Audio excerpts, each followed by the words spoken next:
৩ October ২০২৩। খুব বেশি মনে রাখার মতো দিন অবশ্য নয়, তবে নেইমার জুনিয়রের কাছে মনে রাখার মতো দিনটি।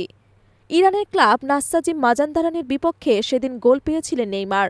এরপর ৫০০ দিনের বেশি পার হয়েছে, কিন্তু নেইমার আর পেশাদার ফুটবলে গোলের দেখা পাননি। তবে আজ সেই খরা অবশেষে কেটেছে। সান্তোসের জার্সিতে ফেরার পর আজই প্রথম গোলের দেখা পেলেন এই ব্রাজিলিয়ান তারকা। হোক সেটা প্লান্টিতে, নেইমারের পা থেকে বল যাচ্ছে জালে, এমন দৃশ্যটা হয়তো একেবারেই মন্দ নয়। যদিও ৯০ মিনিটের ম্যাচটা পুরো খেলা হয়নি তার। ব্রাজিলিয়ান ফুটবলে ফিরে আসার পর সান্তোসের হয়ে তার প্রথম গোলটি পেয়েছে আগুয়া সান্তার বিপক্ষে। ৩-১ ব্যবধানে জয়ের ১৪তম মিনিটে প্লান্টি থেকে গোলটি করেন। সাও পাওলো স্টেট চ্যাম্পিয়নশিপের ম্যাচে নেইমার গোলের পাশাপাশি অ্যাসিস্টও করেছেন। তবে নেইমার এখনও তার প্রত্যাবর্তনের পর থেকে কোনো ম্যাচে পুরো ৯০ মিনিট খেলতে পারেননি। আগের পারফরম্যান্সে খুব একটা ভালো আলো ছড়াতে পারেননি তিনি। তবে রোববার ম্যাচে নেইমার ছিলেন ছন্দে। সান্তোসও পেয়েছেন প্রত্যাশিত এক জয়।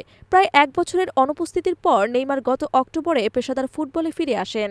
এরপর গেল মাসে সৌদি আরবের ক্লাব আল হিলালের সঙ্গে চুক্তি বাতিল করেন এই ব্রাজিলিয়ান তারকা।